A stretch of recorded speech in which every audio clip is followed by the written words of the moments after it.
Good afternoon, everybody, and welcome to episode three, season three of Perspectives on Sustainable Development. I'm your host, Chris Whitehead, and today we have a very fun conversation plan, a fun chat type of thing we haven't taken on before on this podcast. I'll get to that in a minute, but I've spoken about this before a bit. I was born and raised in New Jersey and love where I'm from, where I come from, frankly. But the part of New Jersey I'm from was very residential, not a lot of green space.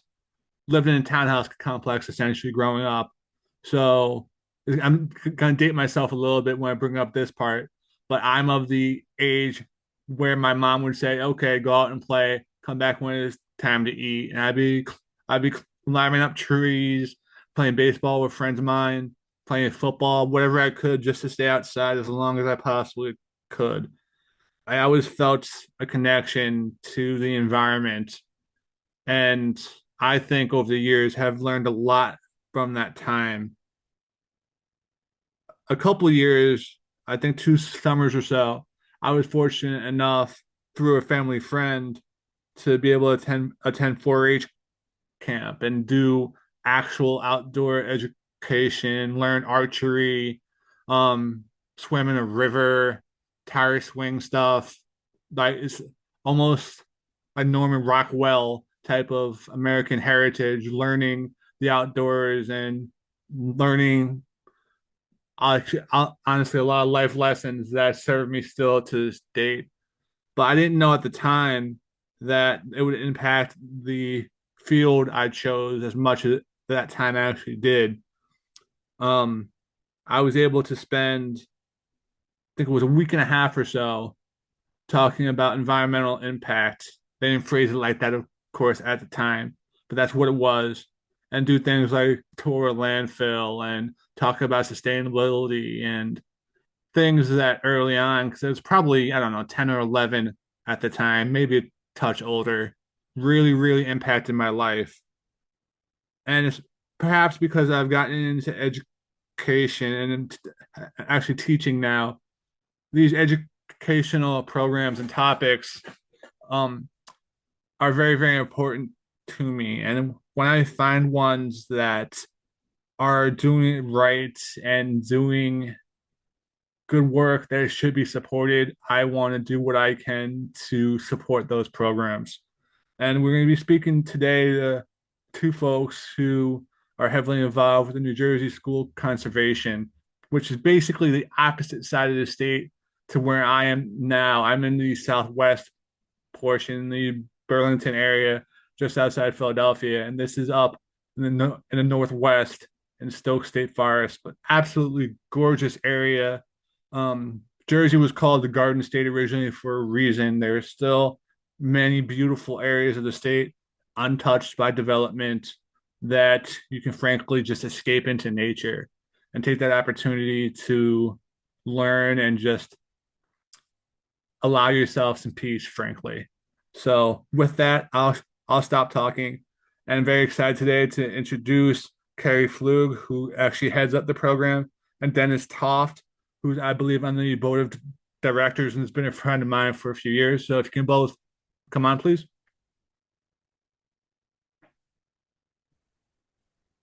Good afternoon. How are you? Good, thank you. Hi, Chris. Nice to Doing see great, you. Chris. Thanks. Absolutely. I did very quick intros there. Can you each take a couple minutes just to give a high level bio stuff, and then we'll talk about the school Sure. conservation? Sure. Yeah, I'm Carrie Pflugh, and I'm the executive director for the New Jersey School of Conservation. I've been here for just about 2.5 years, but I've been affiliated with the school since I was 5 years old. My father was the fifth director of the school, and he was here for 37 years. So I basically grew up here and went to summer camp, worked as a counselor, and then came back during my college years and took some courses here in natural resource management and so on. And in 2015-ish, 2014, I became the president of the Friends of the School of Conservation. And you'll hear more about that shortly, but that's the group that ultimately saved the school conservation from closure during the pandemic. Awesome. Thank you very much, and welcome again, Dennis. Thanks, Chris. I'm Dennis Toft. I'm an environmental attorney with the firm of Chiesa, Shannon, and John Tomasi, but we go by CSG Law because the full name is too hard to pronounce, even for us. Um, so I'm a full-time environmental attorney. I'm actually pro bono counsel for the School of Conservation. I got involved with the school when I was in fifth grade, and the highlight of a fifth grade year in my town, I grew up in Mercer County, was always what we called the Stokes trip, which everybody looked forward to. I went up there in the spring, my fifth grade year, and it just helped kindle my interest in the environment and the outdoors. It was right about, I think it was 1969. I was at the school, 1968, that time frame. And then, of course, the first Earth Day was shortly after that. Mm. And that led me from one thing to another, continued my involvement in the outdoors, and ultimately it led me to environmental law. So I give the school a lot of credit for where I am today. It's funny you mentioned that, Dennis. Actually, now that I think about it, the time frame where I went to that 4-H camp that I mentioned was right around when EPA was just passing the Clean Air Act amendments, 90, 92, something like that. Right. So, yeah, very similar patterns there for sure. But can you tell us a little bit more about the school itself and what type of programs you guys offer? Sure. Well, the School of Conservation has been around for 77 years, and it's got kind of an interesting history. And maybe if you give me a minute, I'll just give you a little bit of background of kind of how we came into existence. Um, the site that we operate out of is a former Civilian Conservation Corps campus. And it's probably one of the few in our country that, is pretty much fully intact and still operating both as a camp and as an outdoor education center. Um, when the core members left in the 30s, late 30s, early 40s, there were a group of educators led by Dr. L.B. Sharp who approached the state of New Jersey and said, we need a state outdoor education center somewhere that students can come and learn about conservation and natural resource management. And we can offer summer camp programs, particularly targeted for urban children who might not otherwise have the opportunity to really be in the outdoors and have that experience.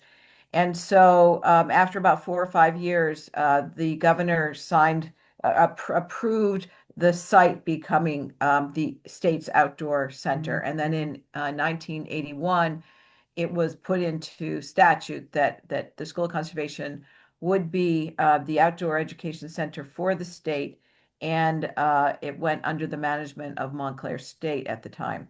But we've been doing environmental ed since the field was first conceived, and it was actually conceived before Earth Day. So there were a group of educators at the University of Michigan in Ann Arbor who came up with the term environmental ed when they believed that environmental concepts should be incorporated into the four curriculum areas of science, social studies, humanities, and recreation. And we happen to be kind of a model. The one of the grad students came here and worked here for my dad. My father was a graduate, got his PhD at the University of Michigan, Dr. John J. Kirk. He was the fifth director here, and so they began to implement the concepts of EE here, and we had both college level students and elementary ed students coming here for an environmental outdoor experience. And we've been doing it for 77 years. We continue to use the model, an immersive experiential learning approach to education. Kids come here and the bus drops them off, and after a short introduction, they are in the field in all of our outdoor classrooms. And so we believe in the outdoor. There's no bad weather. There's only bad gear. And so we are out in all weather and all seasons. That's great. And I was joking before we started taping today that I have a couple of small children who I have to fight, frankly, to get off screens. And they enjoy the time outside also, but then sprint back to those screens afterward. So I spent a lot of my time trying to get creative ideas as to, okay, what could they be interested in? Just because I've always felt those types of ties I talked about before, and frankly think kind of like going into a liberal arts track down the line, that if you're going to go into or have an opportunity rather to get some environmental ed, I think it makes you a well-rounded person down the line, no matter what you decide to go into. I wonder if you guys have any thoughts about that. You're absolutely correct. I mean, there's a multitude of studies that demonstrate that learning in the outdoors enhances problem-solving skills, attitudes and behavior, cooperation between peers. In fact, one of the studies that I often reference is from Stanford University that was conducted or published in 2013, which looked at over 100 examples of research that all showed that working in the outdoors improves one's knowledge, attitudes, and behavior. And so there is both anecdotal and empirical evidence of the importance of learning in the outdoors. And so I think that having a center like ours is critical to the development, the children's development, both intellectually and socially. And one of the things we learned, particularly during the pandemic, is that the importance of being able to get outside. I know the term forest bathing has become more into vogue, and it's been clearly demonstrated that being outside helps reduce your stress level at whatever age you are. And just being able to learn and appreciate what you're seeing when you're outside and figuring out the small things you can do to make it better, I think are critically important for children to start learning at a very young age. Absolutely agree with that. And just out of curiosity, if you could sum up or something that comes to mind, maybe I, actually while you were both speaking, I kept on kind of thinking back to the fact that you've both been involved with this group for a long time now. You could have decided to do other things. You could have, I don't know, taken another road, if you will. What is it about this school that's so special? Chris, there's magic here. And it's the kind of magic that has transformed lives and inspired people to pursue careers that they might not otherwise have considered.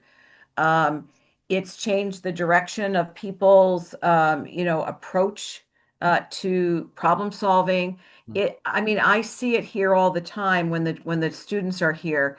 One of the things that I didn't mention is that the programs that we offer here, although they're outdoor trainings and classes, they're all correlated with the core curriculum standards. So these are extensions of the classroom, but in a way that a child can have contact with what the subject matter is. They're touching, they're feeling, they're experiencing it firsthand. Hmm. And these kinds of experiences stay with you and they're transformative. We see it all the time. Children come here kind of afraid of the forest or not knowing that there are different kind of trees, and they leave with a whole other perspective, not only on what they've learned and seen here, but on one another.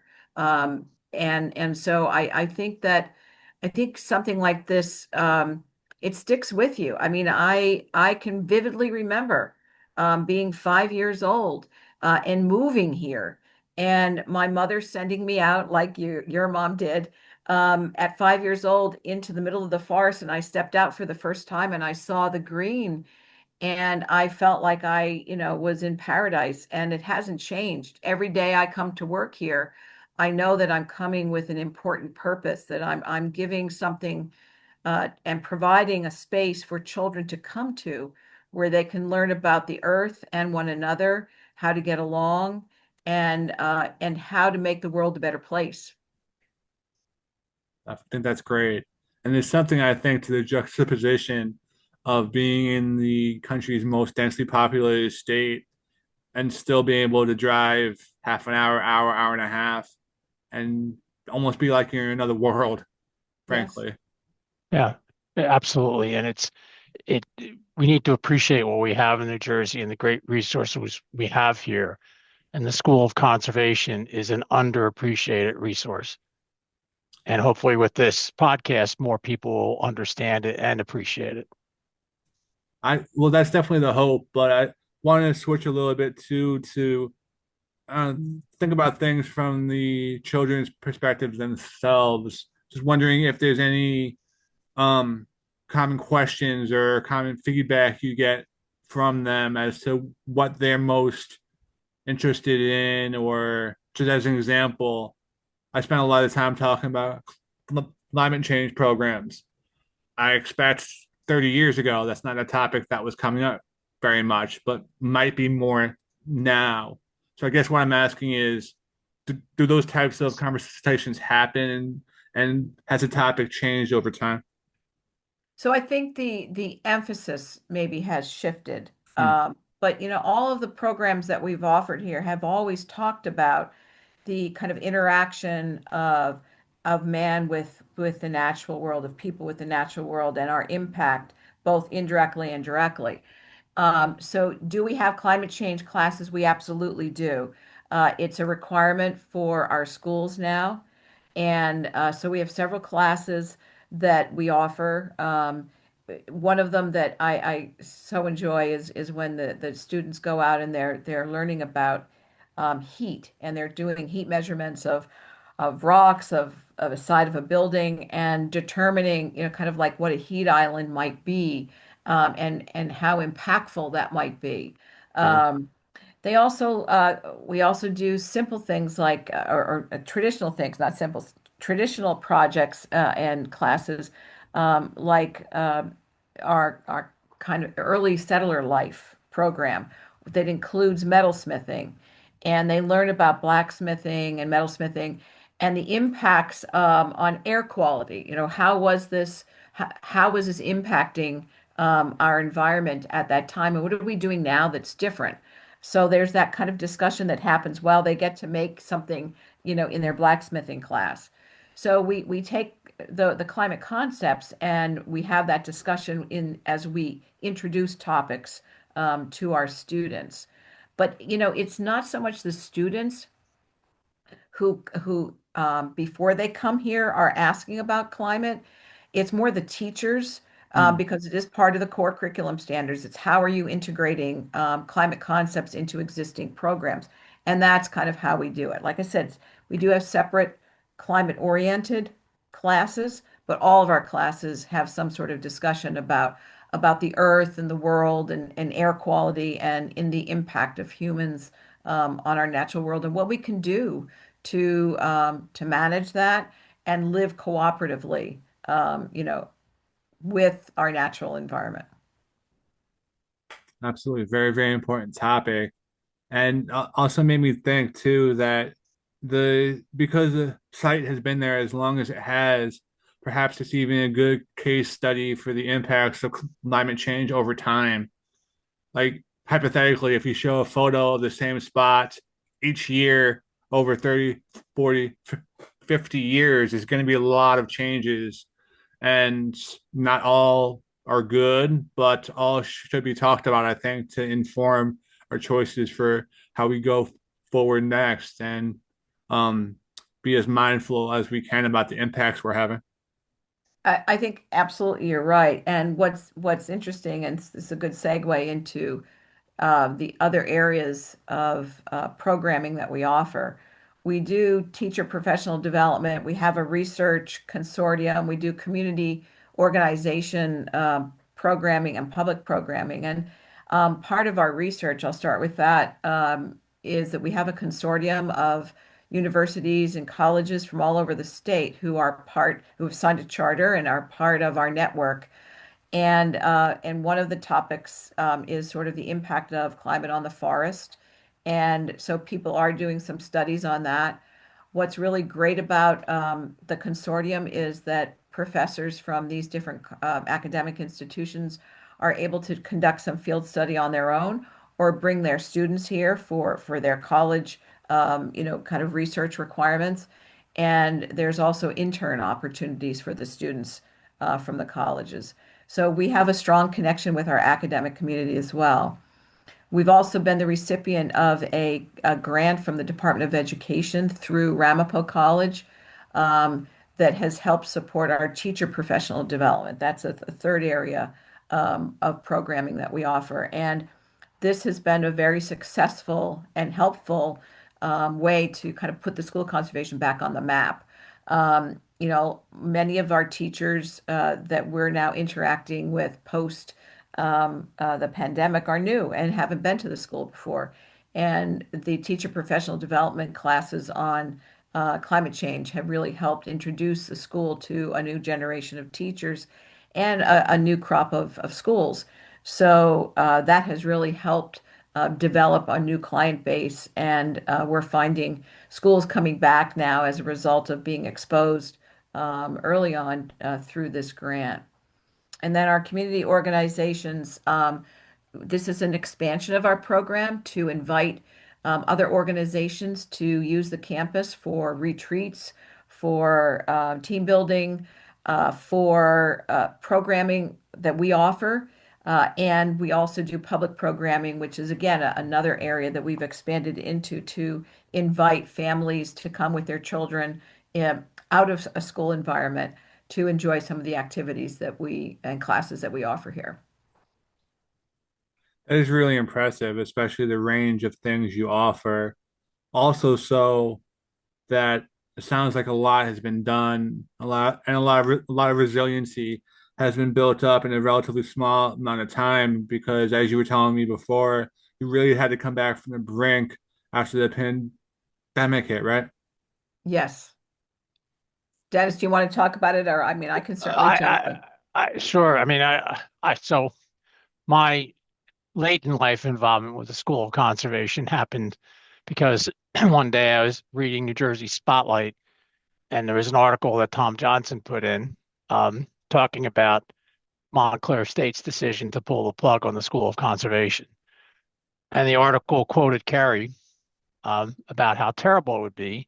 And I knew Kerry from her life at NJDEP. So I shot you a note and said, is there anything I can do to help? And so I became pro bono counsel to the Friends. And the amazing thing about the Friends is it's a very small group of dedicated individuals, but we were able to recruit early on a lot of supporters to go to the legislature to both change the law so that the Friends became designated as the operators of the School of Conservation rather than Montclair State, because that was done legislatively, um, to create a funding mechanism through the state budget. And then we negotiated a lease with the state DEP to lease the school facility because it is part of a state park. And that took a couple of years during the pandemic. And about 2023, I think, Carrie, was when the doors were opened again. That's right. It May took a while. 2023. Yeah. It took a while to build back up the school programs. But in the last 3 years, the number of students coming has grown every year. Number of teachers coming has grown every year. We've had a few additional issues we've had to deal with just in terms of bringing the school back to standards and fixing things that were not fixed. Um, but it's just been a remarkable ride for the last 3 years to get to where we are and hopefully continue.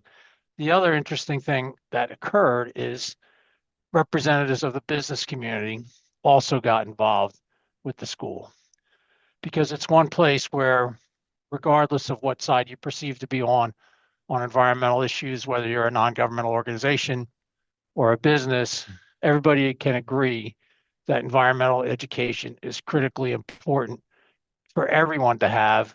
If we want to have future professionals involved in the field, the sooner they start, the better. And so it's kind of a place where there's people come together to universally support the mission, which is unique when you talk about the environment. So much of the time, people get locked into positions on opposite sides of things for not potentially a good reason. But at the SOC, business community, the environmental community, the legal community, everybody supports the mission. And that's, I think, something we all learned through the process of bringing the school back from the brink. Well, honestly, that's impressive in its own right, getting everyone to agree on anything nowadays, frankly. So I think that tells you something there. Um, Interesting.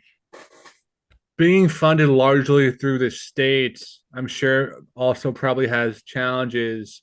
And one of the things I was wondering is if your funding levels have been able to keep up with various expenses potentially going up because pretty much across the board everything is going up in price the last few years. So is that where the help of private donors and the companies Dennis was talking about comes into play? 100% yes. 100% yes. That's, I would say, of all the challenges that we have now, it's not our programming, it's not the research we're doing. Our connections with our communities are strong. We're book solid with programming right on through September. You know, we have 2 summer camps that are booked. Our school programs are robust. You know, we are working with our academic partners on projects and so on. The challenge for us really is our facility. You know, we inherited a facility that is 90 years old. Um, our buildings, there have been a lot of uh, underfunding or deferred maintenance on the property. And so we are trying to little by little prioritize the buildings that we most need for programming and investing whatever money we get from the state and from foundations and sponsors and donors into our infrastructure. And really that's the biggest challenge is finding the support. We have developed a couple of programs that are targeted um, at the business community. One of them is what we call a school partnership program. And this is where we're encouraging and doing outreach to businesses to either support a school in their service area or to support the program at large. This way, we can offset some of the expenses for schools, particularly from environmental justice communities, from Title I communities and Abbott school districts that might struggle to find their way to the school of conservation. You know, one of the biggest challenges is busing. But just in general, that program is an opportunity for businesses to support the effort of educating youth who might become environmental leaders in a multitude of professions in the future. You know, we are, kind of neutral in terms of um, how we teach, as all education should be. We present facts and we also promote learning through discovery.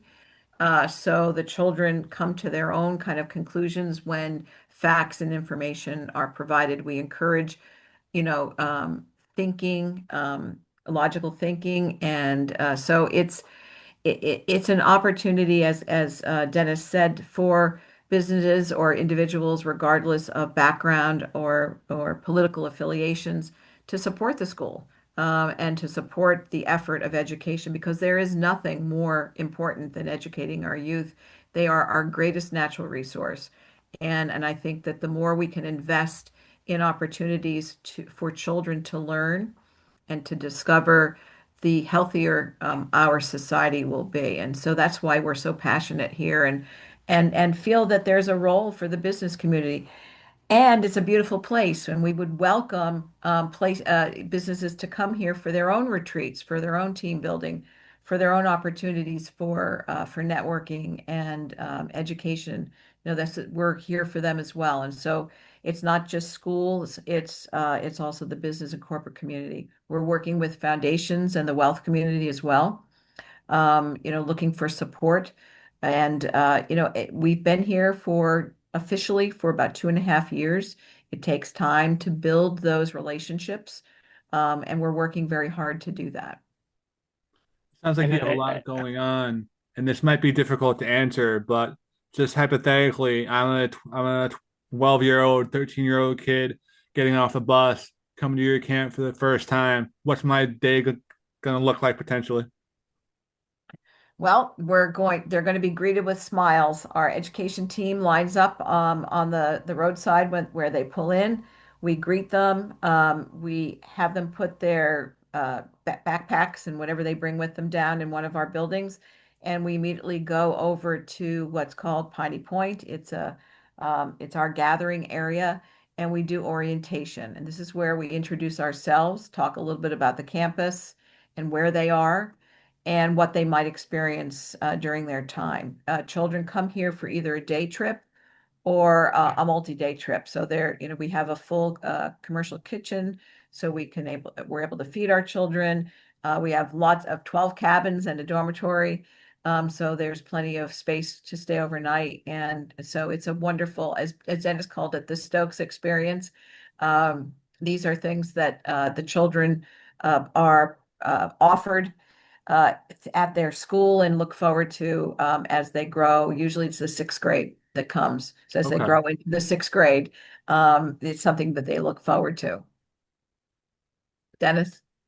Yeah, I think it's what I remember going there. I remember pond ecology of all things, Yes. um, and just the fascination that I and my classmates had with actually seeing a natural state of things. Because I didn't grow up. I grew up in the greater Trenton metropolitan area, Mm. and right down the street from me was a site that ended up being a Superfund site. So I wasn't really didn't have the benefit of seeing the things that are at the SOC and appreciating the natural world the way I did when I got up to Stokes. And that's really the experience when the students, after they're oriented, get out to the different programs areas, start to see animals in their natural environment, start to see waterways, and even the little things that you don't necessarily get. The air is cleaner.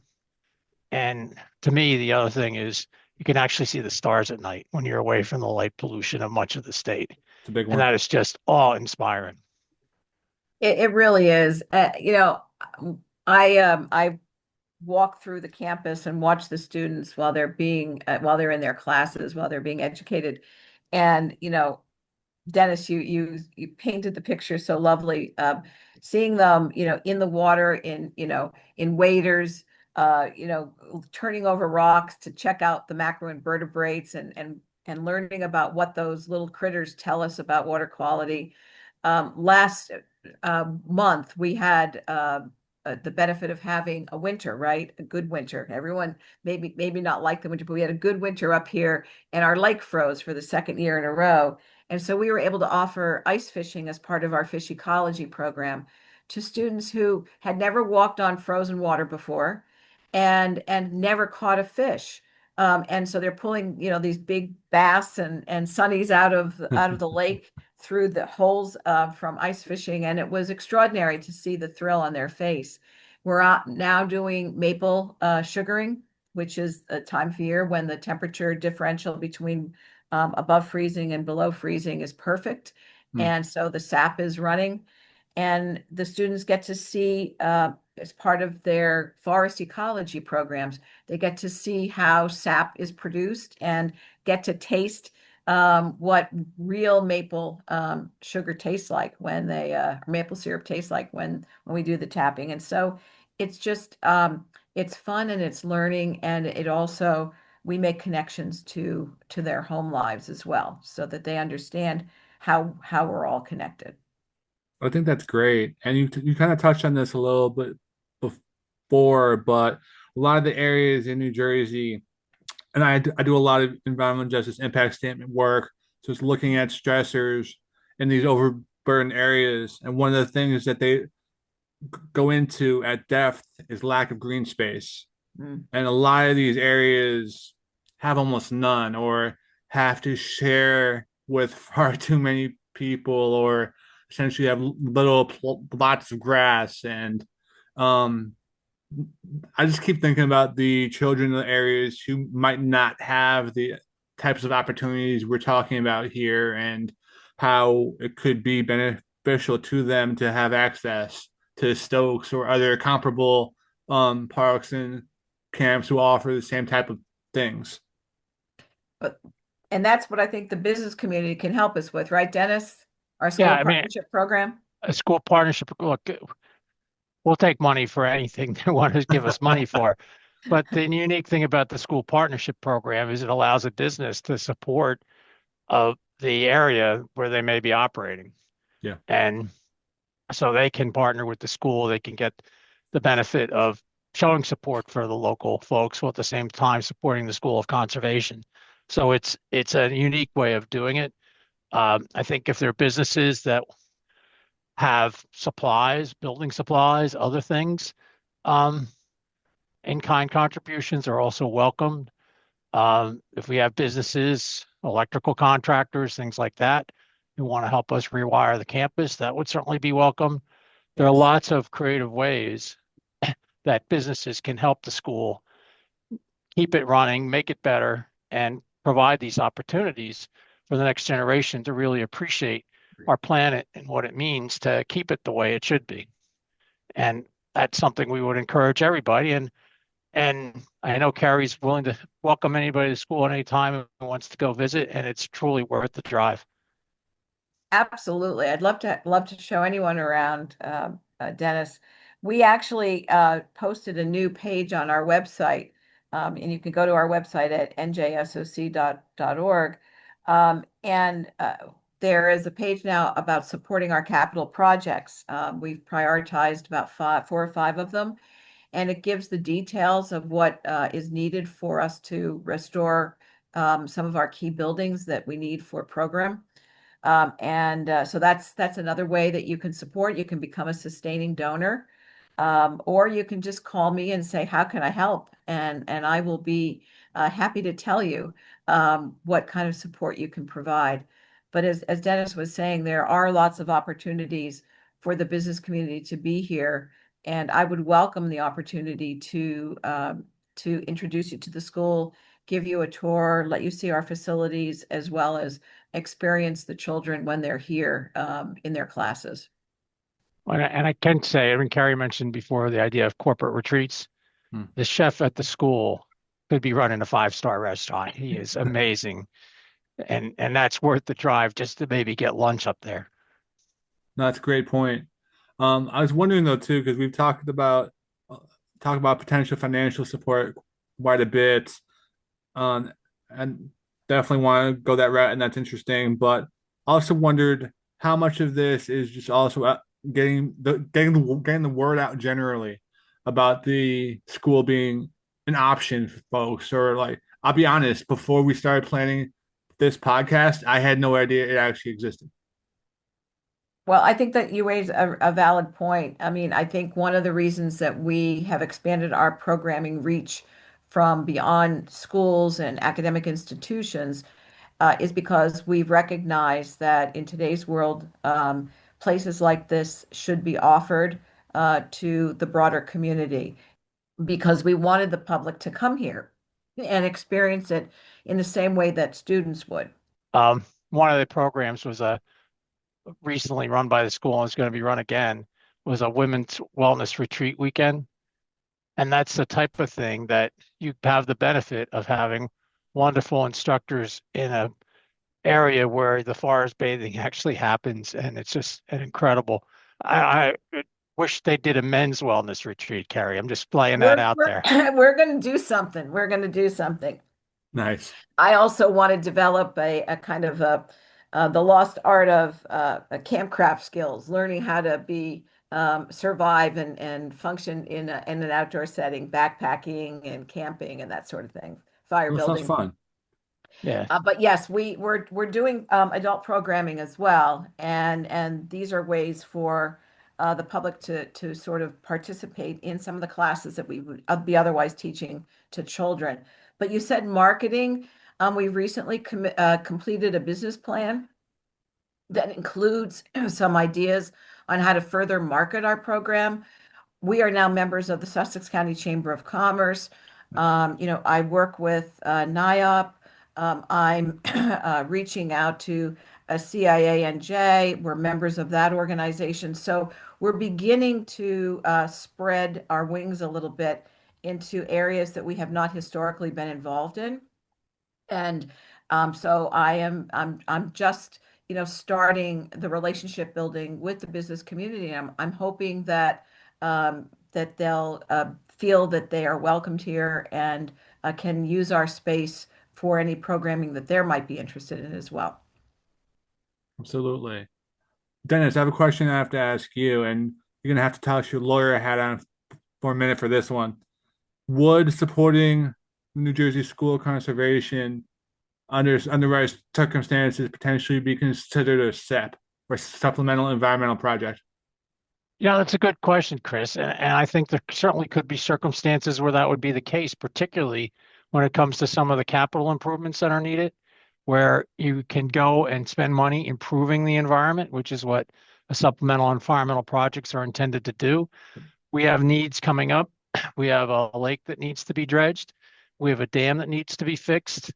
We have a solar panel system that needs to be upgraded. So there are those opportunities out there where someone who wants to do something good to resolve a potential enforcement case could come to the school, and that's a great idea. I wish I had thought of it, Chris. Well, you could co-sign it with me. How about Sounds good. that? Well, this is interesting, and our conversation to date has talked a lot about the programming and the benefits of each program, and eventually, I'm interested, frankly, in checking it out. But how would someone, if they want to support the program in the school, support? So you can go to our website, and it's njsoc.org, and there is a donate button that you can click on, and you can see the different ways to become involved in the school. You can become a direct donor. You can become a sustaining donor. There, you can sign up for our newsletter, which I would encourage everyone to do. We send out a monthly newsletter, and this keeps people up to date on all of activities and our public programs that you can participate in. The newer efforts that we have underway is what I just mentioned previously, which is supporting our capital projects. And if you go to the website under SOC and U, there is a click that you can make that says support our capital projects.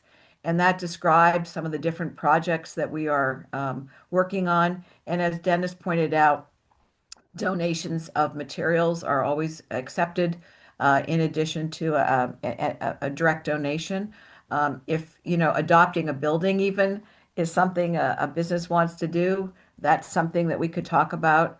And of course, the school partnership program that we mentioned previously, which a business could embrace a school in their service area or the program in general and make a contribution and help kids who are struggling to get here, to break down those barriers so they can participate in our classes. I forgot to ask this at the outset, but how large actually is the property itself? 240 acres and Wow. 63 buildings with a Wow. lake and a dam. So Yeah, we're in the middle of 16,000 acres in Stokes State Forest in Sussex County. it's a lot to maintain. I think the other way folks could support us is to reach out to your legislators Hmm. and tell them to include the SOC or make sure the SOCs include it in the state budget at an appropriate level, and to reach out to the governor's office and the DEP and say the same thing, because those are the folks who ultimately will have say in how we do in the state budget this year, and that's really funding that the school needs every year to continue to operate. And since the service really benefits everybody in the state, it makes a lot of sense. Yeah. And one of the things I loved about this idea of having you guys on today, I'm very proud of this podcast for a lot of reasons, but one of the surprising ones is that over the last couple of years, we've been downloaded in 87 countries, I think it is. So the idea of outdoor education, outdoor education, and educating youth early on these topics isn't just an American concept. It could go every country around the world. And I believe, anyway, that getting children that opportunity to be immersed in these types of topics and experiences, as I said before, can have a great impact on their lives going forward. You're absolutely right. And the school has a history of also being connected internationally. In the 70s and 80s, my dad, John Kirk, traveled the world talking about the environment, talking about the importance of environmental education. And there are now centers, there have been centers around the world operating for many years. I recently was invited to be on a panel of directors of environmental centers around the world through a program called The World We Want. Hmm. And so being able to connect with other centers who are doing similar things is it's very inspiring to see the impact around the world on children, uh, regardless of what country they're in, and all learning in that kind of immersive, experiential way about the importance of nature and their connection to it. Absolutely. I think that's great.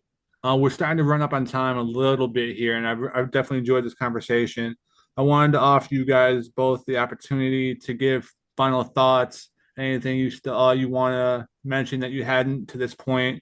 But then also every episode I ask a variation of the same final question because it turns out our largest demographic over the last couple of years has been young people, folks in undergrad, grad school, even younger sometimes, around 35% who are interested in these issues, in these topics, potentially getting a job in the field.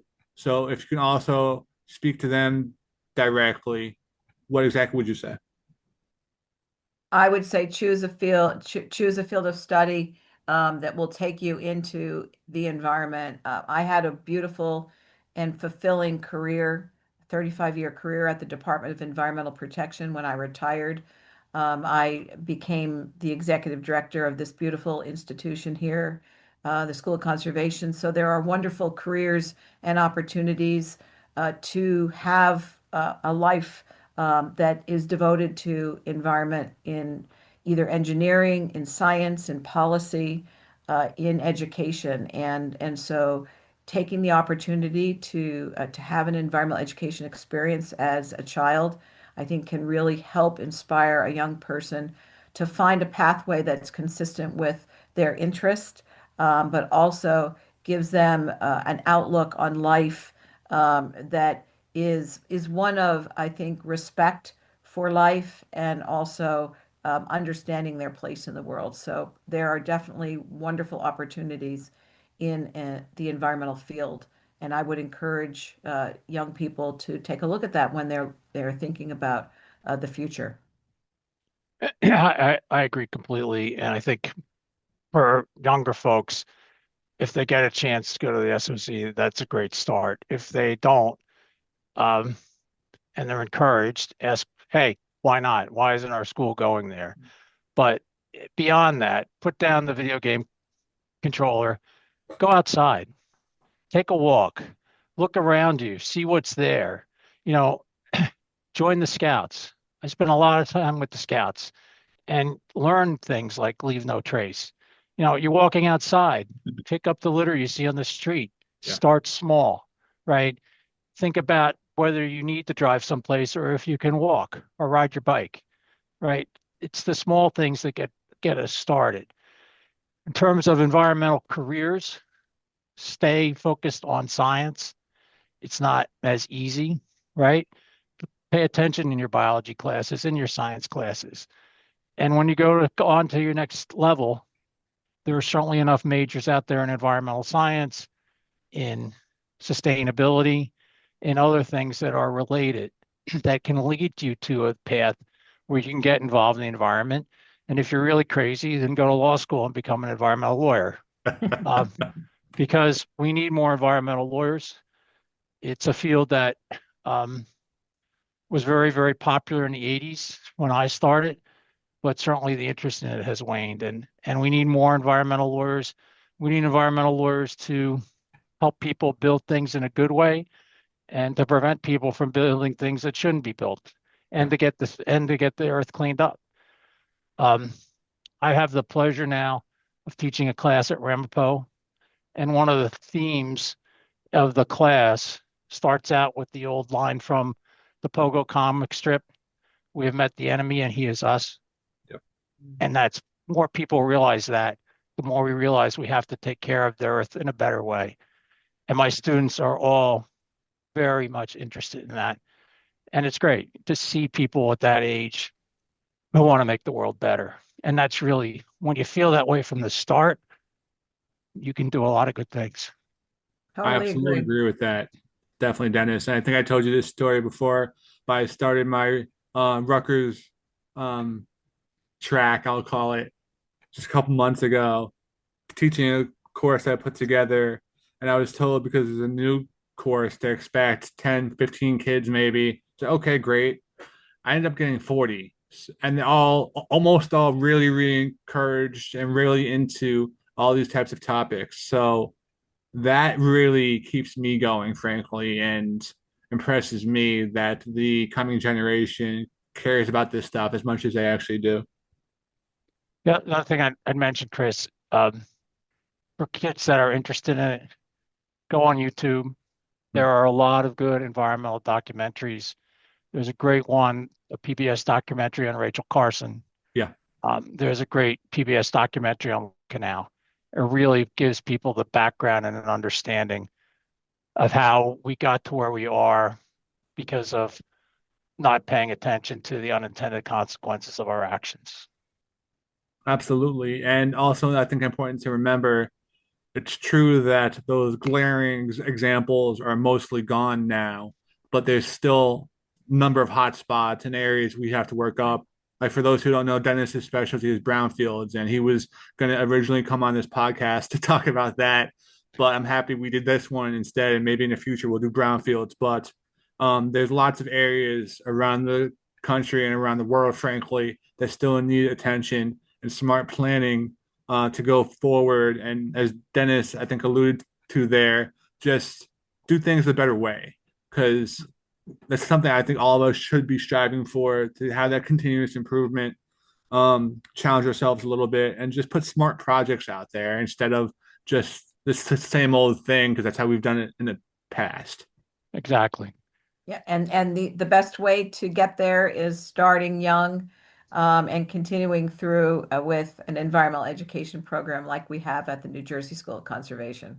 That's a beautiful Absolutely. way to put a little topper on this episode. So I'm going to say thank you, Carrie, and thank you, Dennis. I enjoyed this immensely, and I will give the info on the School of Conservation and how any listener can donate and help the cause if they're interested. So with that, I will sign off for today and thank you both.